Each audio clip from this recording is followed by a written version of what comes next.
पापमोचनी एकादशी की व्रत कथा। पौराणिक कथा के अनुसार भगवान कृष्ण ने पापमोचनी एकादशी की कथा अर्जुन को सुनाई थी। ये कथा तपस्वी मेधावी ऋषि की है। प्राचीन समय में चैत्रर्थ नाम का एक सुंदर वन था। उस वन में हमेशा वसंत ऋतु का आनंद रहता था और तरह तरह के फूल खिले रहते थे। उसी वन में मेधावी नाम के एक ऋषि तपस्या किया करते थे। वे भगवान शिव के परम भक्त थे और गहरी साधना में लगे रहते थे।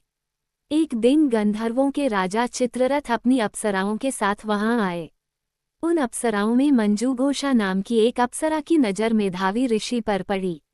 मंजूघोषा ने अपनी सुंदरता और मधुर संगीत से ऋषि को आकर्षित करने का निश्चय किया। वो कुछ दूरी पर बैठकर वीणा बजाने लगी और मधुर गीत गाने लगी। उसी समय कामदेव ने भी उसे ऋषि को मोहित करने में सहायता की।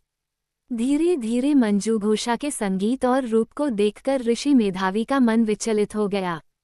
वे अपनी तपस्या भूल गए और उसके साथ रहने लगे। समय बीतता गया और उन्हें इसका एहसास भी नहीं हुआ। काफी समय बाद जब मंजूघोषा ने स्वर्ग लौटने की अनुमति मांगी, तब ऋषि को पता चला कि 57 वर्ष बीत चुके हैं। ये जानकर उन्हें बहुत क्रोध आया। उन्होंने गुस्से में आकर मंजूघोषा को श्राप दे दिया कि वह पिशाचिनी बन जाएगी। श्राप सुनकर मंजूघोषा बहुत दुखी हो गई और ऋषि से क्षमा मांगने लगी। उसने विनती की कि उसे इस श्राप से मुक्त होने का कोई उपाय बताएं।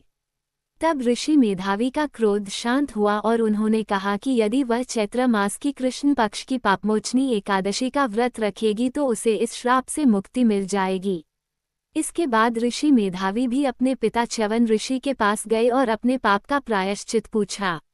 उनके पिता ने भी उन्हें पापमोचनी एकादशी का व्रत करने की सलाह दी। दोनों ने श्रद्धा और नियम के साथ इस एकादशी का व्रत किया। व्रत के प्रभाव से मंजूघोषा को पिशाचिनी योनि से मुक्ति मिल गई और वह फिर से अपने सुंदर रूप में स्वर्ग चली गई। वहीं ऋषि मेधावी के पाप भी नष्ट हो गए। धार्मिक मान्यता है कि जो व्यक्ति श्रद्धा से यह व्रत करता है और इसकी कथा सुनता है, उसे भगवान विष्णु की कृपा प्राप्त होती है और जीवन के कष्ट दूर होने लगते हैं।